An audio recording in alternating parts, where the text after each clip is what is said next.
Good morning बच्चों। आज हम करेंगे क्लास 10th का लेसन 3 इको का मुद्रा और साख।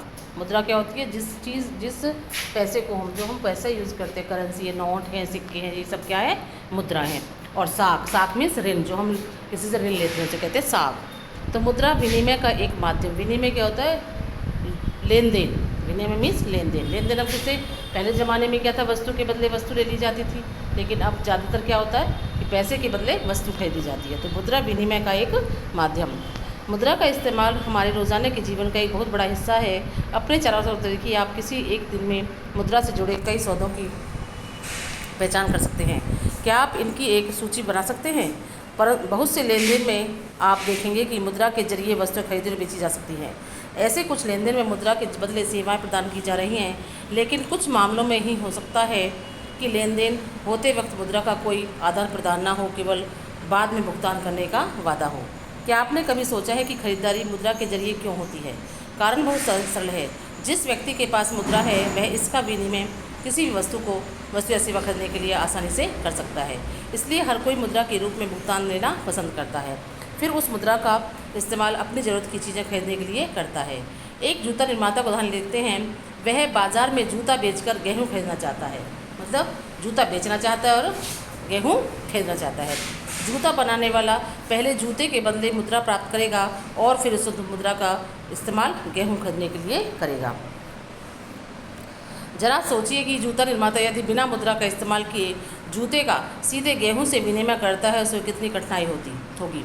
उसे गेहूं उगाने वाले ऐसे किसान को खोजना पड़ता जो न केवल गेहूं बेचना चाहता है बल्कि साथ में जूते भी खरीदना चाहता हो। अर्थात इसमें दोनों पक्ष एक दूसरे से चीज़ें खरीदने और बेचने पर सहमति रखते हैं। इसे आवश्यकताओं का दोहरा सहयोग कहा जाता है। क्यों कहा जाता है? क्योंकि जो गेहूं बेच रहा है उसे जूतों की आवश्यकता, जो जूता बेच रहा है उसे गेहूं की आवश्यकता है।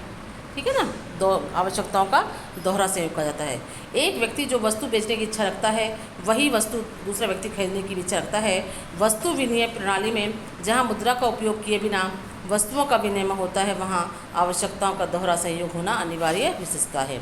इसकी तुलना में ऐसी अर्थव्यवस्था जहां मुद्रा का प्रयोग होता है, मुद्रा महत्वपूर्ण मध्यवर्ती भूमिका प्रदान करके आवश्यकताओं के दोहरे सहयोग की जरूरत को खत्म कर देती है। क्योंकि जिसके पास मुद्रा होगी वह उसे किसी भी वस्तु को खरीदने के लिए कर सकता है, उसे किसी प्रकार की परेशानी नहीं होगी। फिर जूता निर्माता के लिए जरूरी नहीं रह जाता कि वह ऐसे किसान को ढूंढे जो न केवल उसके जूते खरीदना चाहता हो बल्कि साथ साथ उसके गेहूँ भी बेचे। उसे केवल अपने जूते के लिए खरीदार ढूंढना है। एक बार उसने जूते मुद्रा में बदल लिए तो वह बाजार में गेहूं या अन्य कोई वस्तु खरीद सकता है। क्योंकि मुद्रा विनिमय प्रक्रिया में मध्यस्थता का काम करता है, इसे विनिमय का माध्यम कहा जाता है। विनिमय का माध्यम क्या है? मुद्रा। ठीक है। मुद्रा के आधुनिक रूप। अब मुद्रा के रूप कौन कौन से हैं? हमने देखा कि मुद्रा ऐसी चीज़ है जो लेन देन में विनिमय का माध्यम बन सकती है। सिक्कों के चलन से पहले तरह तरह की चीज़ें मुद्रा के रूप में इस्तेमाल की जाती थी।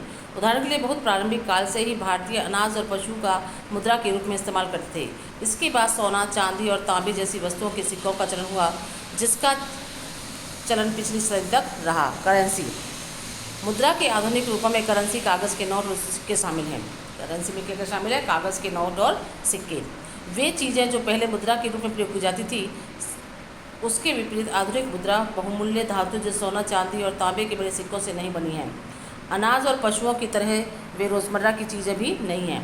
आधुनिक मुद्रा का इस प्रकार का अपना कोई इस्तेमाल नहीं है। फिर इसे विनिमय का माध्यम क्यों स्वीकार किया जाता है? इसे विनिमय का माध्यम इसलिए स्वीकार किया जाता है क्योंकि किसी देश की सरकार इसे प्राधिकृत करती है।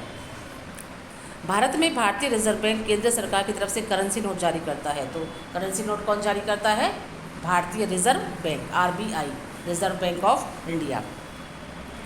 भारतीय कानून के अनुसार किसी व्यक्ति या संस्था को मुद्रा जारी करने की इजाज़त नहीं है। इसके अलावा कानून विनिमय के माध्यम के रूप में रुपये का इस्तेमाल करने की वैधता प्रदान करता है, जिसे भारत में सौदों में अदायगी के लिए मना नहीं किया जा सकता। भारत में कोई व्यक्ति कानूनी तौर पर रुपयों में अदायगी को अस्वीकार नहीं कर सकता, इसलिए रुपया व्यापक स्तर पर विनिमय का माध्यम स्वीकार किया गया है। बैंकों में निक्षेप मीन्स जमा जिसको कहते हैं हम। लोग मुद्रा बैंकों में निक्षेप के रूप में भी रखते हैं। किसी समय पर लोगों को रोज़मर्रा की आवश्यकताओं के लिए कुछ ही करेंसी की ज़रूरत होती है। उदाहरण के लिए हर महीने के आखिर में केवल वेतन वाले मजदूरों के अतिरिक्त नकद होता है।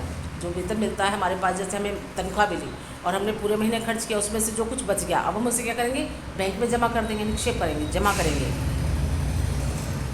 वे इसे बैंकों में अपने नाम से खाता खोलकर जमा कर देते हैं।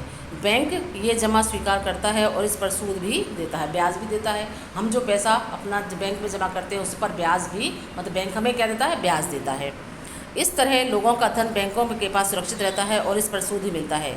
लोगों को अपनी आवश्यकता अनुसार इसमें से धन निकालने की सुविधा भी उपलब्ध होती है।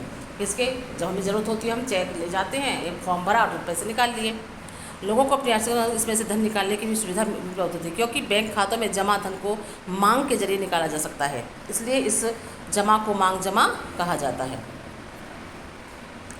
मांग जमा एक अन्य दिलचस्प सुविधा देता है। यह सुविधा इसे मुद्रा का महत्वपूर्ण लक्षण प्रदान करता है। आपने नकद की बजाय चेक से भुगतान के बारे में सुना होगा। चेक से भुगतान के लिए भुगतानकर्ता जिसका किसी बैंक में खाता है, एक निश्चित रकम के लिए चेक काटता है।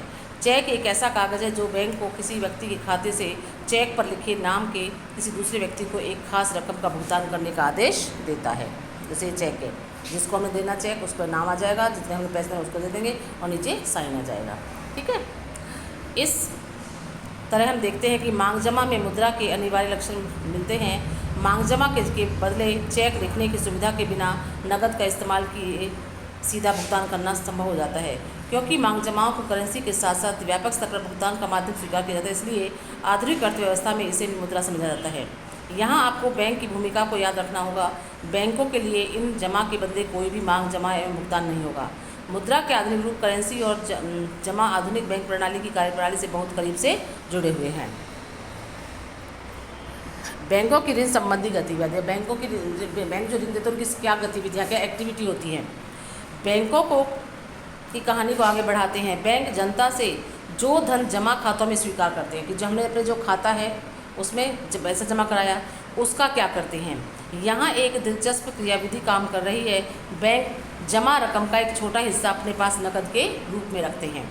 उदाहरण के लिए आजकल भारत में बैंक जमा का केवल 15% हिस्सा नकद के रूप में अपने पास रखते हैं, कि जैसे पूरे दिन में जितना पैसा तो उसका 15% बैंक अपने पास रखते हैं। बाकी को वो क्या करते हैं, बाकी को वो लोन के रूप में लोगों को देते हैं, ऋण साख। क्यों रखते हैं, कि अगर कोई जमा करता है जिसमें पैसे जमा के हो सकता है वो निकालने आ जाए, तो इसलिए उसको रखते हैं। इसे किसी एक दिन में जमाकर्ताओं द्वारा धन निकालने की संभावना को देखते हुए यह प्रावधान किया जाता है, क्योंकि किसी एक विशेष दिन में केवल कुछ जमाकर्ता ही नकद निकालने के लिए आते हैं। इसलिए बैंक का काम इससे नकद के आराम से चल जाता है। बैंक जमा राशि के एक बड़े भाग को ऋण देने के लिए इस्तेमाल करते हैं। विभिन्न आर्थिक गतिविधियों के लिए ऋण की बहुत मांग रहती है। हम इसके बारे में आगे आने वाले खंडों में और पढ़ेंगे। बैंक जमा राशि का लोगों को ऋण आवश्यकताओं को पूरा करने के लिए इस्तेमाल करते हैं। इस तरह बैंक जिसके पास अतिरिक्त राशि है एवं जिन्हें राशि की जरूरत है के बीच मध्यस्थता का काम करते, कड़ी का काम करते हैं। बैंक जमा पर जो ब्याज देता है, मतलब हमने अपना पैसा जमा किया हमें ब्याज मिलेगा, और जिन्होंने ऋण लिया है उनको ब्याज देना पड़ता है। जिन्होंने ऋण लिया है तो जो बैंक ने उनसे ब्याज लिया, पैसा लिया और हमें जो दिया, उसके बीच का जो अंतर होता है वह क्या होता है, वह बैंकों की आय का मुख्य स्रोत होता है। तो बैंक जमा पर जो ब्याज देते हैं उससे ज़्यादा ब्याज ऋण पर लेते हैं। कर्जदारों से लिए गए ब्याज और जमाकर्ताओं को दिए गए ब्याज के बीच का अंतर बैंकों की आय का मुख्य स्रोत है। साख की दो विभिन्न स्थितियाँ। हमारी रोज़मर्रा की गतिविधियों में ऐसे बहुत से लेन देन होते हैं जहाँ किसी न किसी रूप में ऋण का प्रयोग होता है। ऋण से हमारा तात्पर्य उधार, ऋण मतलब उधार जो लिया हमने, एक सहमति से है जहाँ साहूकार कर्जदार को धन, वस्तुएं, सेवाएं मुहैया कराता है, उपलब्ध कराता है और बदले में भविष्य में कर्जदार से भुगतान करने का वादा लेता है। हम निम्नलिखित के 2 उदाहरणों द्वारा देखते हैं कि ऋण की क्या भूमिका होती है। अब से 2 महीने बाद त्योहारों का मौसम है और जूता निर्माता सलीम के पास शहर के एक बड़े व्यापारी से 3000 जोड़ी जूते की मांग आती है, जिसे उसे 1 महीने में पूरा करना होता है। उत्पादन के काम को समय पर पूरा करने के लिए सलीम को सिलाई और चिपकाने के काम के लिए अतिरिक्त मजदूर रखने की आवश्यकता है, उसे कच्चा माल भी खरीदना है। इन सभी खर्चों को पूरा करने के लिए सलीम 2 स्रोतों से ऋण लेता है। पहला, वह चमड़ा व्यापारी को चमड़ा भी देने का प्रस्ताव रखता है और बाद में भुगतान करने का वादा करता है। दूसरा, वह इसे बड़े व्यापारी से 1000 जूते के लिए अग्रिम भुगतान के रूप में नकद कर्ज लेता है तथा महीना खत्म होने से पहले पूरा ऑर्डर पहुंचाने का वादा करता है। महीने के आखिर में सलीम जूते पहुंचाने में कामयाब होता है, उसे अच्छा खासा लाभ भी होता है और वह उधार लिए धन की अदायगी भी कर देता है। उसने अपना काम कर दिया, उसे पैसा मिल गया और वो जो उसे ऋण लिया था उसे वह टाइम पर जमा कर देगा। सलीम उत्पादन के लिए कार्यरत पूंजी की जरूरत को ऋण के द्वारा पूरा करता है। ऋण उसे उत्पादन के कार्यशील खर्चों तथा उत्पादन की समय पर पूरा करने में मदद करता है और वह अपनी कमाई बढ़ा पाता है। इस प्रकार ऋण एक महत्वपूर्ण तथा सकारात्मक भूमिका अदा करता है। अब सपना की समस्या। सपना की समस्या क्या है कि एक छोटी किसान सपना अपने 3 एकड़ जमीन पर मूंगफली उगाती है। वह इस उम्मीद पर फसल तैयार होने पर कर्ज को अदा कर देगी। खेतों के खर्चों के लिए साहूकार से ऋण लेती है। फसल पर कीटनाशकों के हमले से फसल बर्बाद हो जाती है। हालांकि स्वप्ना फसल पर महंगी कीटनाशक दवा छिड़कती है, उससे कोई खास फर्क नहीं पड़ता। वह साहूकार का कर्ज लौटाने में असफल रहती है और साल के अंदर यह कर्ज बड़ी रकम बन जाता है। अगले साल सपना खेती के लिए दोबारा उधार लेती है। इस साल फसल सामान्य रहती है लेकिन इतनी कमाई नहीं होती कि वह अपना कर्ज वापस कर सके। वह कर्ज में फंस जाती है। उसे कर्ज को चुकाने के लिए अपनी ज़मीन का कुछ हिस्सा बेचना पड़ता है।